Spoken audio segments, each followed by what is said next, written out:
This Clan programme is a journey of discovery, sweeping through the ages, to meet with ghosts of times past, to hear their stories, to explore the ancient castles, the homes of your ancestors, and discover the roots and richness of your Scottish heritage and name. And there is no better place to start our journey than here in Glasgow, Scotland's great industrial city in the foothills of the Highlands.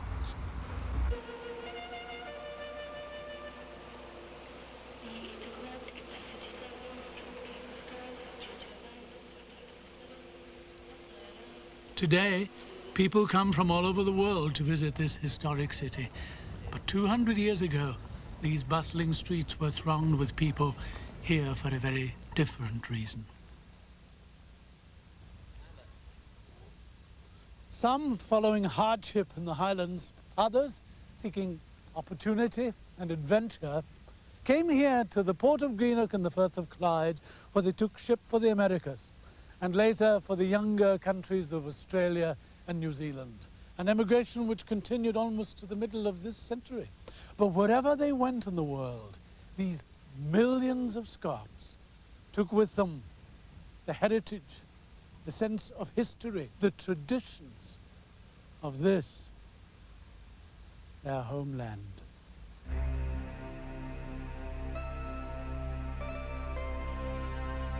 From scenes like these, old Scotia's grandeur springs.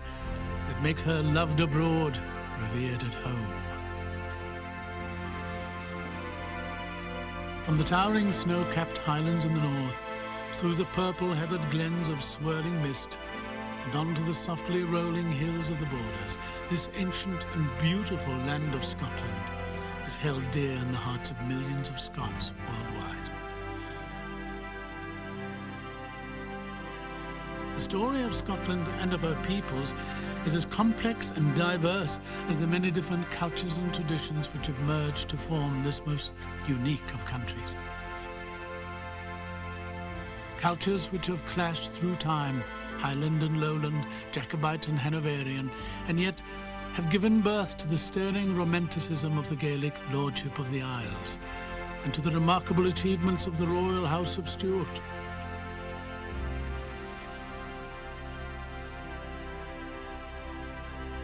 Our story begins over 6,000 years ago, with the arrival of the first settlers in Scotland.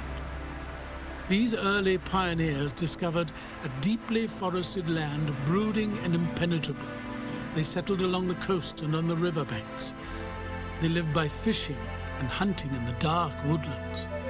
Enigmatic remains of these peoples can still be found. But their lives and thoughts are lost to us now, kept secret in this land once called Alba, now called Scotland. The Roman legions marched into Scotland about 80 AD, and it is from their historians we have the first records of this land and of her peoples. To the northeast, the oldest inhabitants, known as the Picti, or the Painted people, whose origin is unknown to us. In the western Highlands, the Gaelic-speaking Celts, or Scoti, who had sailed from Ireland. Across the lowland areas were the Brythonic Celts. Their legends were those of King Arthur, and theirs was the magical land of Camelot. The Romans, who had conquered the known world, never managed to quell the indomitable spirit of Scotland. They ruled Britain for almost 4 centuries, but built the famous Hadrian's Wall to keep the warlike Scots at bay. With the collapse of the Roman Empire, the Anglo and the Saxon came to the lowlands. In time, Viking raiders came too, and with fire and sword conquered the north, east, and much of the Western Isles. For hundreds of years, Viking, Saxon, Celt and Pict clashed in their battle for supremacy. The skill and courage of these warriors is reflected in the game of shinty, still played in the Highlands today. By the 11th century, the Gaelic Highlands won out. And as Gaelic became the principal language and culture, so the Gaelic use of surnames became widespread. They developed from 4 principal roots: from a person's occupation, as in Fearson, meaning parson; from a place of residence, as in Sutherland, from the lands of Sutherland; from a physical feature, as in Armstrong, a literal reference to a strong arm. The most popular form of surname in Scotland, however, is the Gaelic use of the word Mac, meaning son of, as in MacDonald, son of Donald. The name of Cameron has its origins in the Kingdom of Fife, where it is said to derive from Cam Brún, a crooked hill, or from the physical feature of a broken nose. For a person with Scottish roots, your surname is only one clue in the search for your ancestry, for unique to Scotland is the ancient system of clans. The word clana is derived from the Gaelic and means children or family. It is used in its present-day context to mean an extended family, often, though not always, sharing a common name, united under a chief and bound together by a shared heritage. The clans practiced a sophisticated system of government which survived often independently of the rest of Scotland for nearly 5 centuries. They often banded together into great confederations. The Clan Chattan and the Lordship of the Isles were the most enduring. Indeed, so powerful did the lordship become that its power stretched along the entire western seaboard and reached inland to include much of what is now considered Highland.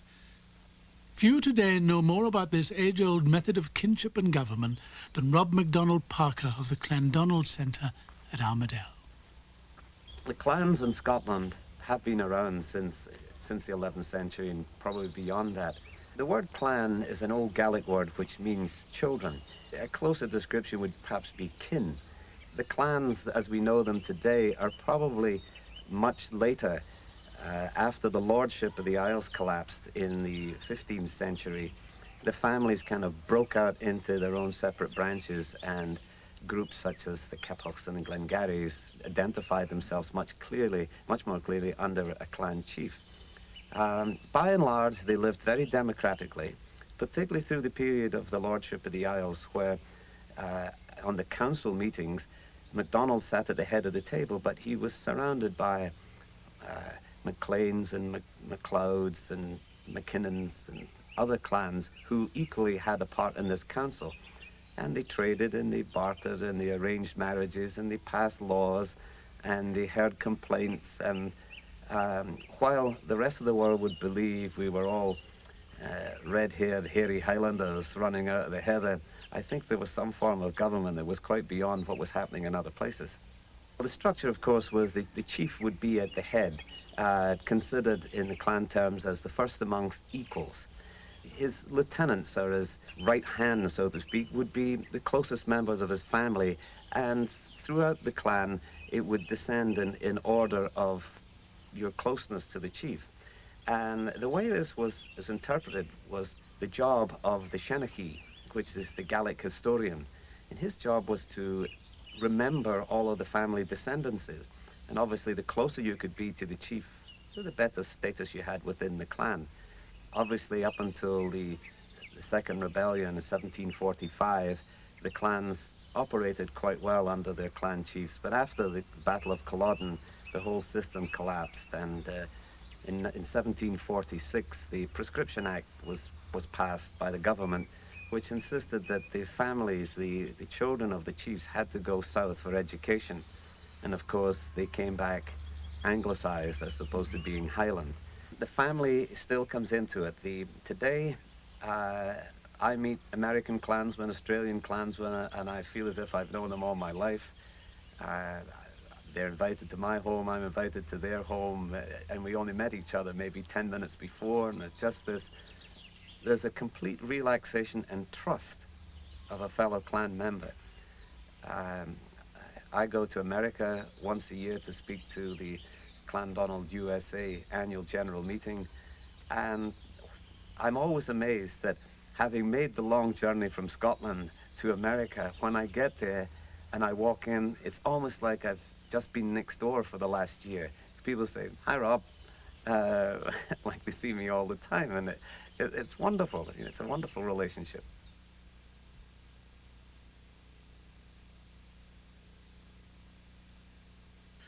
The Clan Cameron of Lochaber are said to have derived their name from the Cam Schron, rhinos of an early chief. Such is the tradition, and who are we to argue? Heraldic scholars adduce a link between the Camerons in Fife and those of Lochaber, but what is usually given for the early history of the clan is often the latest version of the four traditional theories, revised and confused. The earliest positively identified chief is Donald Dhu, who lived at the beginning of the 15th century. He's reckoned to have been the 11th chief, and it is from him that your present clan chief derives his patronymic name of MacDonald Dhu. At the time of Donald, the clan was composed of the independent tribes, amongst whom were the MacMartins of Letterfinlay, the Magalones of Strone, and the MacSorleys of Glen Nevis, whose continued support of the captains of Clan Cameron led them to become absorbed with others into what became the great Clan Cameron. Here I am at Tor Castle, or what remains of it, the heart of the Cameron heritage. The Camerons take their name either from a place in Fife or from a 12th century people who came here to Achnacarry by the waters of the Lochie. The chiefs of the clan have lived here for centuries, and from here the Camerons have risen to become one of the most respected families in Scotland. It has been said that the Camerons were once part of the Confederation of Clan Chattan, and only broke away following the historic trial by combat on the North Inch of Perth before King Robert III. Recent research has indicated that Clan Chattan's opponents on that day were in fact a race of Macmillans from Lochaber. Could it have been that they were part of the Cameron kindred? Who knows? At the height of its power, the Camerons lent their support in the Highland tradition to the lordship of the Isles. But when both the Camerons and Clan Chattan withdrew their support in 1429 during the lordship's struggle for power with James I, the lordship began its wane. The lands of Lochiel were created into a free barony for Ewan, the 13th chief, in 1528, and henceforth the Cameron chiefs were designated of Lochiel. Ewan built Tor Castle to replace his earlier island dwelling on Lochiel, and in later years the home of the chiefs moved to Achnacarry. Throughout these warlike centuries, the Clan Cameron was never without power and influence. The most important factor in the development of Scottish culture, and ultimately the clan system, was the advent of Christianity, brought to Scotland in the 6th century by St. Columba. Columba was an Irishman, a Celtic prince of the O'Neills and a most remarkable man. To atone for the blood he had shed as a warrior, he became a priest and chose to exile himself as a missionary in Scotland.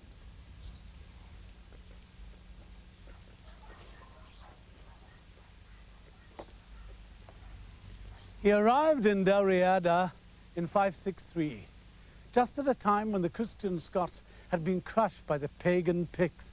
Nevertheless, the hero Columba penetrated far into northern Pictland, converting the Druids to Christianity, and, it is said, quelling a monster he encountered in Loch Ness. Then he came to Iona and founded its monastery. Iona became an important ecclesiastical centre with contacts throughout Europe. The spirit of Columba can still be sensed here on the hauntingly beautiful Isle of Iona. The monastery remains a place of pilgrimage and great spiritual power.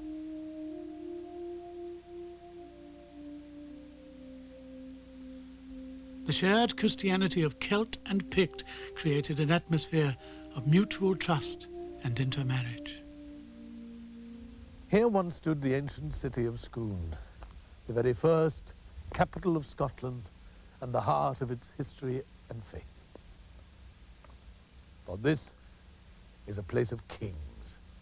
Here, after years of bitter enmity and wars, the Celts of the west and the Picts of the east were at last united under one high king. Kenneth MacAlpin, of mixed Celt and Pictish blood, was crowned king in 842. When Malcolm Canmore was crowned King of Scotland 200 years later, Scotland had become firmly established as a nation-state. Despite the rule of a single king, the clans maintained their own independence. There was much feuding and bloody warfare. The greatest of the Cameron chiefs is considered to have been Sir Ian Dhu, the 17th chief, who lived between 1629 and 1719. He reputedly fathered 16 children by 2 of his 3 wives, and though so strenuously involved on the domestic front, attended well the affairs of his clan and led them fearlessly to battle in the Stuart cause, particularly at Killiecrankie in 1689.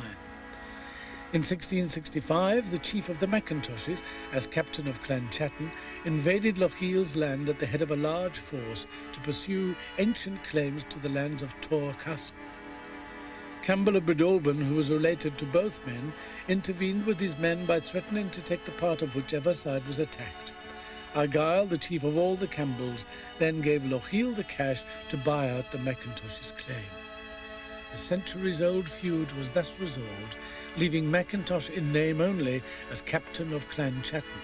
The right to the title of Tor Castle did, however, remain with the Macintoshes, while Lochiel retained all rights to the lands. From their home at Tor Castle, the Camerons continued their rise as one of the most important clans in Scotland. Although Malcolm Canmore's Scotland was a resolutely independent nation, events further south were soon to have an impact. In 1066, England was invaded by the Normans. Within 1 year, they had totally crushed all opposition. A wave of refugees swept north for the sanctuary of Malcolm Canmore's Scotland. Among them, Edgar and Margaret, the children of the deposed King of England. When the English royal family fled to Scotland after the Norman invasion, King Malcolm fell quickly and deeply in love with the Princess Margaret. They were married soon after. It was a marriage that brought many changes to Scotland. Under Queen Margaret's influence, the Gaelic culture was slowly eroded in the lowlands. The Scots dialect of English began to replace Gaelic as the spoken language. The dress and manners of the English court became commonplace, and the Scottish church was radically altered. In time, the Normans and the Scots of the lowlands began a period of intermarriage, trade and commerce. Much land was granted to the Norman knights, who established their own family dynasties. Lord Elgin, a descendant of Robert the Bruce, whose own family was established at this time.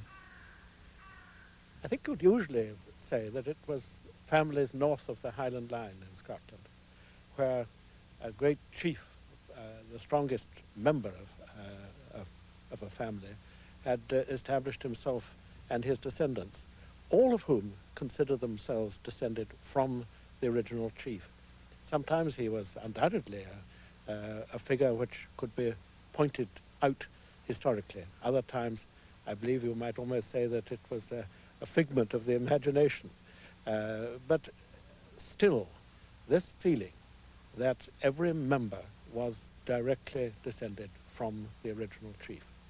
In other parts of Scotland, families undoubtedly had a close network of relationships, but I think they tended to consider their new family as equally as important as the original one. And in the case of my own family of Bruce, many of the junior branches of the family have been immensely distinguished and are entirely separate, as it were, in their way of thinking, and could not be considered in the same way as Highland families. The great Norman families of the lowlands, newly established in the 1100s, were to play a major part in the growth and development of Scotland. England became fearful of this developing strength, and in 1244 launched the first of many invasions. For almost a century, the opposing armies clashed violently on the battlefields of the border. This warfare brought Scotland to the brink of disaster. The death of the king, Alexander III, in 1286, plunged the country into chaos. All seemed lost until the emergence of a new leader, Sir William Wallace. Wallace led an ever-increasing band of independent Scots into battle against the English, and with an ad hoc army vastly outnumbered, he achieved victory after victory. Here at Stirling Bridge, in 1297, the patriot Sir William Wallace routed the English army. King Edward was so incensed that he came to Scotland himself and for 2 whole years harried Wallace and his followers. Finally, in 1305, Wallace was betrayed, captured, and brought to the Tower of London, where he was hanged, drawn, and quartered. Edward's dream of a Scotland subject to the English crown was almost a reality. All that remained for him was to place his ally John Comyn on the throne. But Wallace's gruesome execution was not to be in vain. One of Edward's supporters, the young Scottish knight Robert the Bruce, had been inspired by Wallace's struggle for a free Scotland. In February 1306, Bruce called John Comyn to a fateful meeting in Greyfriars Church. The two men argued, swords were drawn, Comyn was struck and left fatally wounded at the altar. Bruce was forced into the life of a fugitive, pursued across the lowlands and highlands. Despite the impossible odds, many Scots slowly rallied to his banner. Towns and then castles came under his control. Essential to his campaign was the control of Stirling Castle. The garrison there agreed to surrender to Bruce if it was not relieved by the 24th of June. The massed armies of Edward II headed north and were in place by June 23rd. Bruce drew up his army on the banks of the Bannockburn. The Battle of Bannockburn took place on the morning of Midsummer's Day, 1314. Bruce, knowing he had the smaller forces, chose to occupy this high land, thus forcing the English army to come at him up the hill. At sunrise, the battle commenced, but the English armour soon found itself bogged down in the marshland waterlogged by the Bannockburn, and the English archers could find no place from which to attack. Sir Henry de Bohun, one of the bravest of the Norman knights, challenged Bruce to single combat. The Scots warrior king at once accepted. In the ensuing duel, he neatly avoided the Norman's lance and, swinging his battle-axe around his head in a huge arc, cleaved the Norman's skull with a single blow. The Scots cheered and charged, and before noon, King Edward was in full flight for the English border. 14 years of cross-border raiding followed until a treaty was finally signed. Scotland had won the day, and Robert the Bruce was her undisputed king. Bruce's campaign took place during the heyday of heraldry. One of Scotland's leading experts on heraldry is Alistair Campbell of Ayot, from the court of the Lord Lion. It is a remarkable thing, but heraldry today in Scotland is more alive and part of our national life than it ever has been. It was in 1672 that the splendid series of arms recorded in Lion Office was first commenced. And in the last 30 years, there have been as many grants and matriculations of arms as there were in the whole of the previous period put together. Heraldry came into Scotland, as with most of the rest of Europe, towards the middle of the 12th century. It had 3 important uses.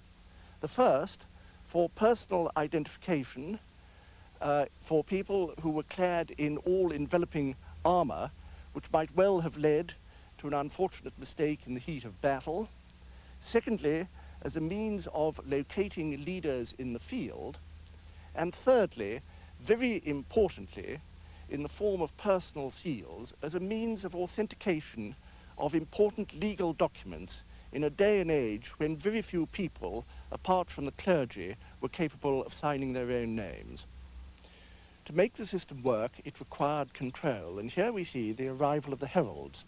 In Scotland, the chief post is held by the Lord Lion, King of Arms, whose origins go back to the royal shenachie of the ancient Celtic kings, although his title in its present form is first recorded in the 1300s. In Scotland, he is Her Majesty's Supreme Officer of Honour, to whom the monarch has delegated responsibility for all matters armorial. He is also responsible for state ceremonial and is a judge of the realm with very considerable powers. Heraldry in Scotland is very firmly controlled, and as a result it's the purest system in existence today. At the outset, it must be stressed that there is no such thing in Scotland as a family or clan coat of arms. A grant of arms is to one person and to one person only. And once that grant's been made, the arms pass without further formality to whoever inherits as head of the family. Other members of the family may take out arms which are suitably different from those borne by its head. And in the same way, people of the same name, although they cannot trace their exact relationship, are given arms which are recognisably relative to those of the chief. And in this way, in Scotland, to the trained eye, it is always possible to recognise to which clan or family somebody belongs and their position in it. These are the arms of Cairney of Lochiel, and they're very interesting arms indeed. The shield displays arms which was used by the family of de Cambron in Fife.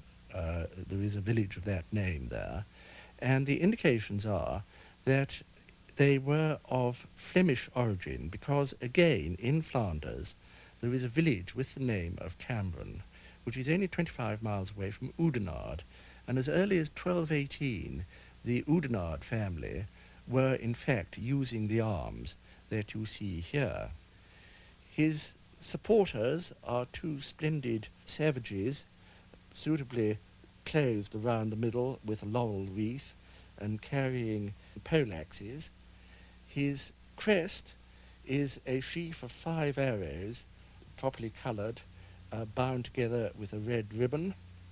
And the motto most normally used is that below the shield in Gaelic, Mores Morguich, my king and my country. Achnacarry Castle, home of MacDonald Dhu, son of the Black Donald, Sir Donald Cameron of Lochiel, chief of Clan Cameron. It is a most beautiful, still and tranquil scene. And yet, if you listen hard enough, you can hear in the silence the march of the Cameron men down through the centuries. From the sandaled feet of the clansmen who followed their Lochiel to Culloden, to the black boots of commandos who trained here to storm the beach at Normandy. The Camerons have never been a clan which spawned many cadet families, but those which did evolve have left their mark in Highland history. Perhaps the best known of all cadet families are the Camerons of Erracht, the forefather of whom was Ewan, a younger son of Ewan, the 13th chief of Clan Cameron. The fame of this line was brought to the fore by Lieutenant General Alan Cameron of Erracht, who raised the 79th, or Cameron Highlanders, in Lochaber in 1793. As a youth, he killed a fellow clansman in a duel, and, dreading vengeance, he fled to Mull. He later went to Greenock, where he became a clerk in the customs service, and finding this employment not to his liking, he emigrated to America and joined the Royal Highland Emigrant Regiment. From the exile of the Stuarts towards the end of the 17th century, the Camerons remained forever in their cause. Sir Ewan, the Great Lochiel, was the most enduring of all in the service of King Charles II against Cromwell, and, if we are to believe tradition, he bit out a Roundhead's officer's throat as they grappled in close combat on the banks of Loch Arkaig. He distinguished himself at Killiecrankie, where he took command after Bonnie Dundee was killed. In the 1715 rising, he was too old to participate, but sent his clansmen under his son in his stead. In the rising of 1745, Ewan's grandson, the gentle Lochiel, at first tried to dissuade Prince Charles from continuing with his venture, but on being chided by the prince for his reticence, replied that he would lend his support and that of every man over whom nature or fortune had given him any power. The lands of the Camerons were harried by the government troops in the aftermath of Culloden, and great suffering was inflicted on many clanspeople. Many a white-sailed ship left Maryborough, now named Fort William, with members of the Clan Cameron for the shores of the Americas and beyond.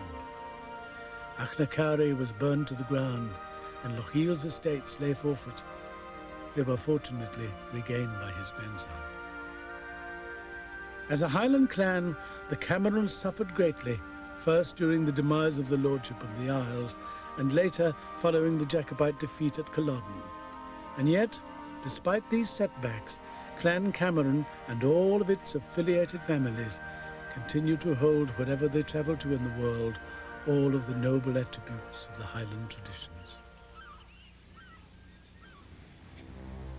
In the 200 years following the victory of Robert the Bruce, Scotland experienced a time of tremendous upheaval. The royal line of Scotland passed from the Bruce family to the Stuarts, a powerful dynasty often plagued by deceit, treachery, and greed.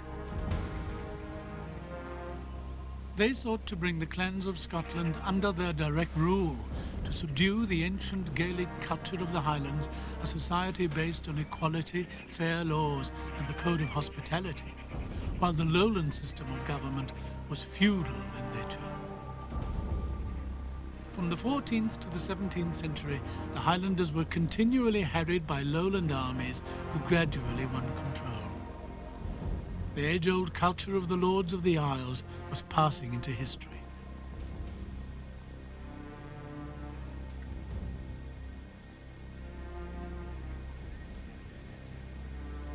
A time of great change across the entire continent of Europe, the 16th century Renaissance gave birth to the new Protestant faith. The charismatic preacher John Knox carried this new Christianity to the Scottish people, and within less than half a century it had become the dominant religion in Scotland. Spurred on by the ethos of this new religion, Scotland emerged as the world's leader in scientific, educational, and technological achievement.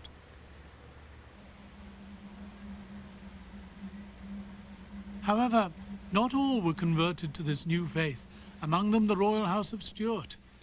Their staunch adherence to Roman Catholicism was to play a decisive role in their eventual downfall.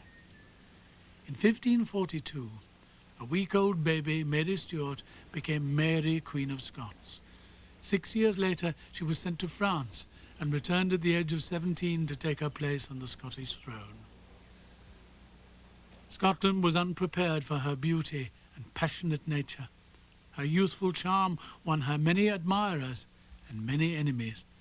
In 1587, she was betrayed and beheaded at the command of her cousin, Queen Elizabeth I of England. However, Elizabeth died childless, and Mary's son, James VI of Scotland, was crowned King James I of Scotland and England in 1603, the first monarch to rule both countries. The royal house of Stuart had reached the zenith of its power. 85 years later, it would be destroyed. Under Stuart rule, Britain was convulsed by two brutal civil wars. In the Second Civil War of 1689, James II became the last of the Stuart monarchs when he lost his crown to the Hanoverian William of Orange. He fled into exile, never to see Scotland again.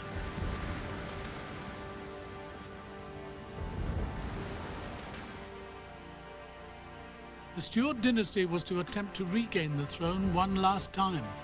In 1745, Prince Charles Edward Stuart, grandson of the exiled king, took ship from France, landing in the Western Highlands with the statement, "I am come home." Many of the Highland clans came out in support of Bonnie Prince Charlie, and his army marched to within 150 miles of London.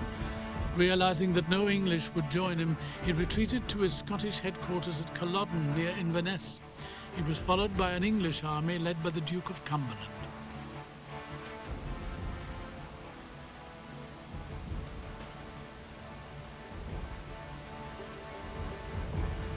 The Scots were wakened at dawn on the 16th of April 1746 by the English drums and a barrage of artillery fire.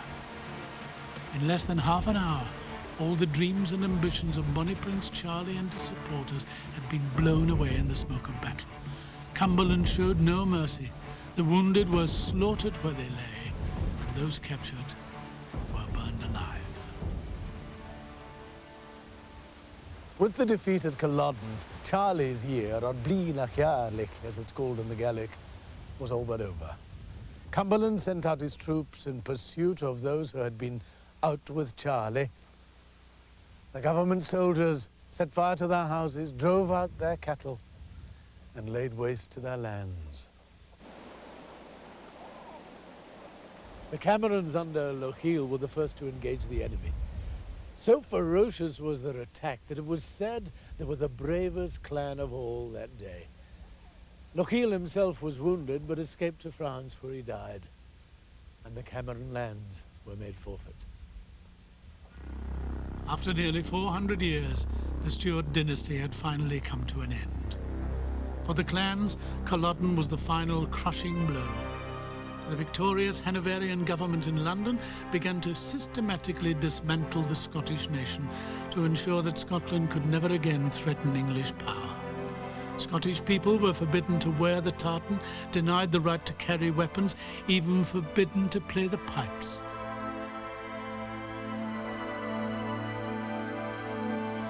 The clan chieftains were stripped of their political status and reduced to mere landowners. In time, these landowners saw a better profit in wool and mutton and began evicting the Highlanders. The clearances had begun. The once vibrant Highlands were soon left desolate, stripped of the culture and a people who had lived there for 1,000 years. The lands they'd fought over, tilled and tended, were left bleak, populated only by sheep. The Scots have always had a sense of wanderlust, a pioneering spirit. Scots had been emigrating since the 16th century, indeed before that, often as mercenaries.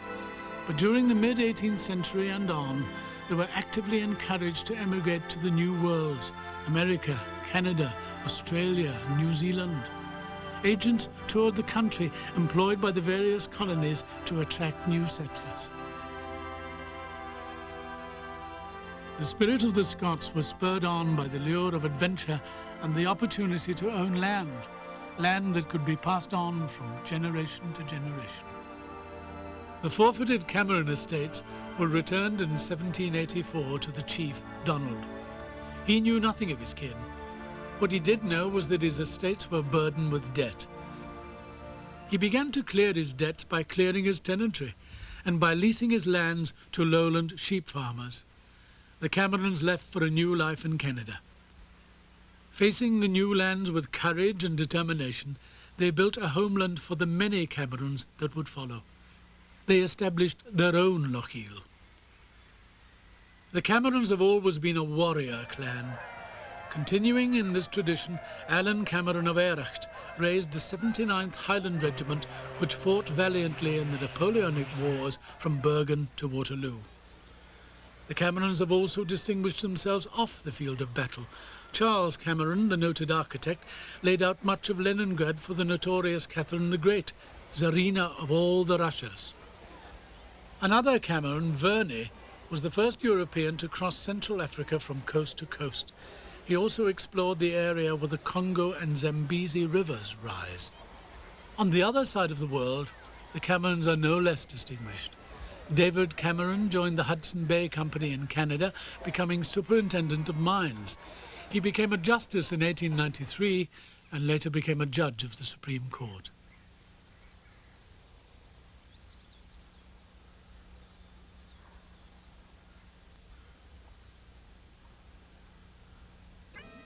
Scottish people have left their mark wherever they've gone. This impact is reflected in the wide variety of Scottish place names and organisations found the world over. The Aberdeens, Edinburghs and Glasgows of the United States, the Fraser and Mackenzie rivers of Canada, Dunedin in New Zealand, the Caledonian societies and Burns clubs, and of course the Highland Games that take place all over North America, Australia and New Zealand.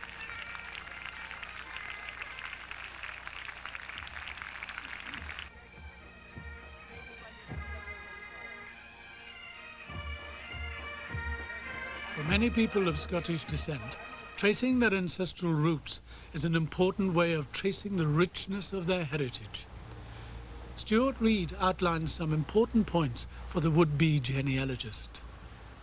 The best advice I could give to people who are coming to Scotland to do the family tree is to find as much information as possible at home.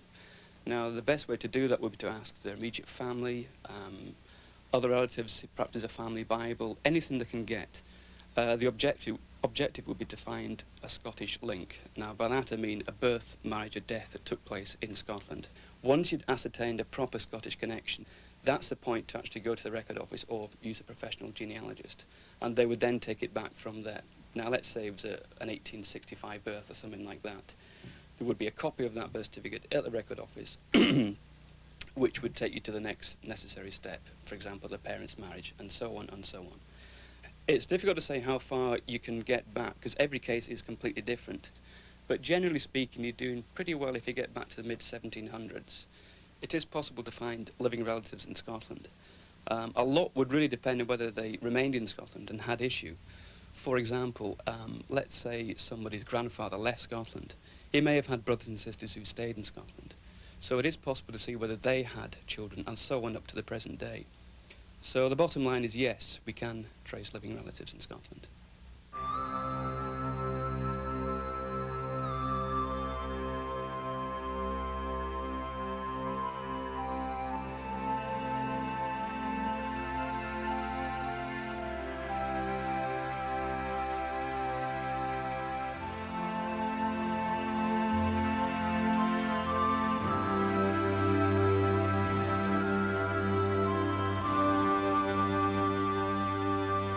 Whether you come to trace your roots or just to holiday, for the millions of people of Scottish origin worldwide, returning home to the land of your ancestors is a unique experience.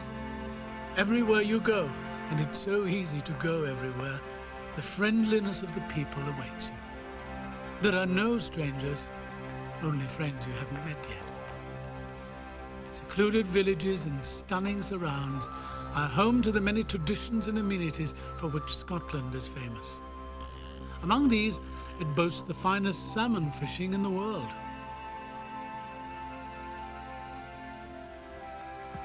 Where better to play golf than in the land in which it was invented, on the best golf courses in Europe?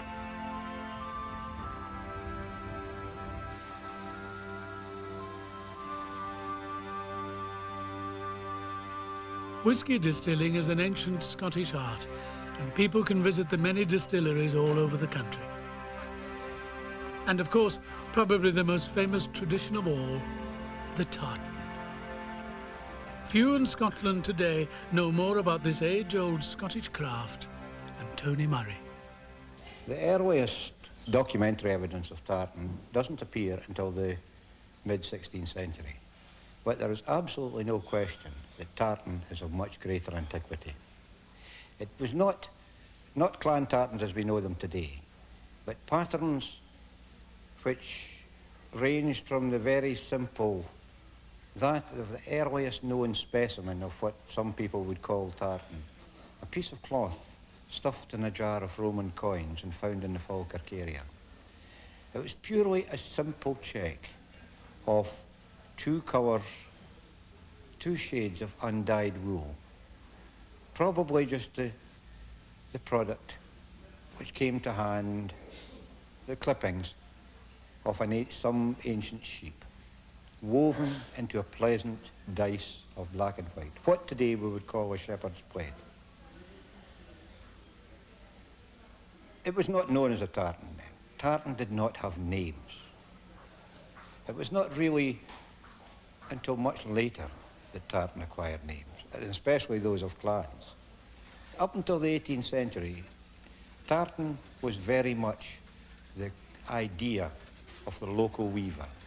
They ranged from the very simple, muted colours, right through to the beautifully complex designs so typical of that time. These early tartans, of great subtlety of colour, became used mainly in the form of the great plaid, the filamoa. Now, this was a wonderful garment because it was woven so finely by these craftsmen, these local craftsmen, that it was almost waterproof. following the failure of the Jacobite Rising of 1745, tartan became proscribed for a time. After the repeal of the Prescription Act in 1782, tartan passed from being just the product of the local weaver into an industrial context.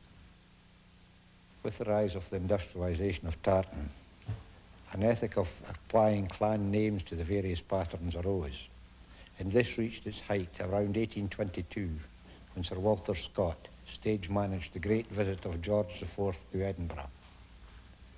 And since that time, tartan has become the identifying feature of a clan. This is the Cameron of Erich pattern. It was devised at the end of the 18th century for use by the Cameron Highlanders. Another pattern which became popular was that called Cameron of Lochiel, a red background pattern with overlines of blue and green, with a very evident white line running through the blue. There is another pattern, however, which originated in 1842, and that became commonly known as Clan Cameron. From its humble origins on the looms of the local weaver, tartan progressed through industrialisation, acquiring as it did the names of clans and families. Today, tartan is a living fabric, but it has progressed even further, for it now represents the names of great states. There are tartans for the various great states in America and in Canada. There is an Australia national tartan. It is an identifying feature of corporations worldwide and continues to develop. Long may it do so.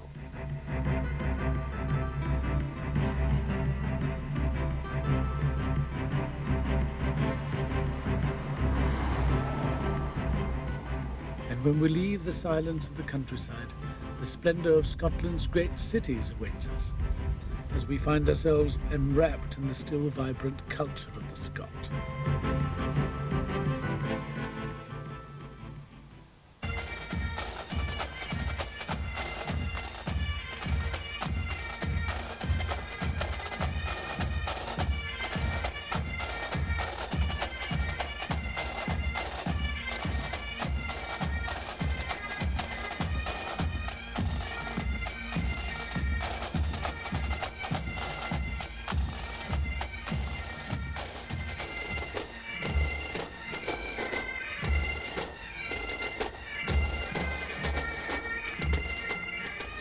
Edinburgh military tattoo, highlight for thousands every Edinburgh festival, and a showpiece in the calendar of Scottish events.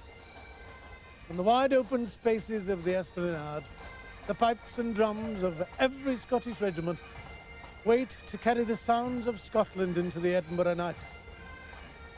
One has only to hear it to feel again that surge of pride in a Scottish heritage.